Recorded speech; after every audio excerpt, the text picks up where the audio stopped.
Peristiwa kebakaran gedung Teradron, benarkah ada hubungan dengan sawit dan banjir Sumatera yang terjadi beberapa waktu ini?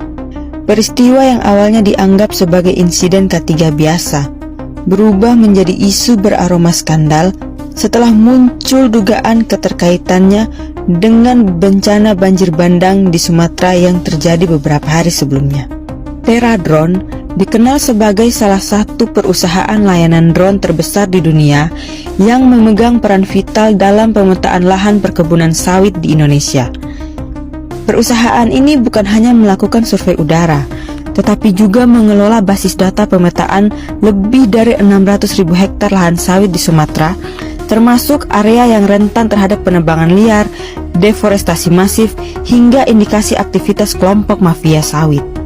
Sumber internal yang enggan disebut namanya menyebutkan bahwa seluruh data penting termasuk hasil pemetaan areal, rekaman jejak perubahan tutupan lahan, hingga indikasi aktivitas ilegal disimpan dalam pusat data di gedung tersebut. Kehilangan data ini terjadi hanya berselang beberapa hari setelah banjir bandang Sumatera menyeret tumpukan kayu hasil tebangan liar.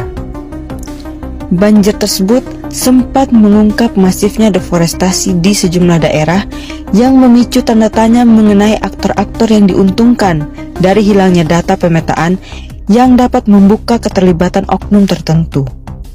Publik kini mempertanyakan, apakah kebakaran ini benar murni insiden atau justru terorganisir untuk menghilangkan barang bukti? Beberapa aktivis lingkungan yang selama ini mengawal kasus mafia sawit di Sumatera menyebut kemungkinan adanya pihak-pihak yang ketakutan dengan akurasi data Teradron, terutama karena pemetaan udara mampu memperlihatkan pola penebangan ilegal secara detail dan timestamp yang tidak bisa dimanipulasi. Kepolisian diminta melakukan penyelidikan menyeluruh, termasuk pelacakan titik awal api, potensi sabotase listrik, hingga motif pihak-pihak yang dirugikan oleh keberadaan data pemetaan tersebut.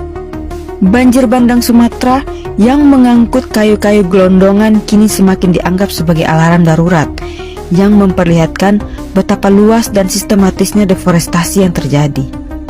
Dengan hilangnya data pemetaan lahan Teradron, pengungkapan terhadap aktivitas ilegal di sektor sawit bisa semakin buram.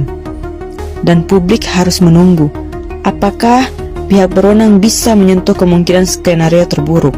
Apakah ini kebakaran biasa atau operasi untuk menghilangkan jejak mafia sawit?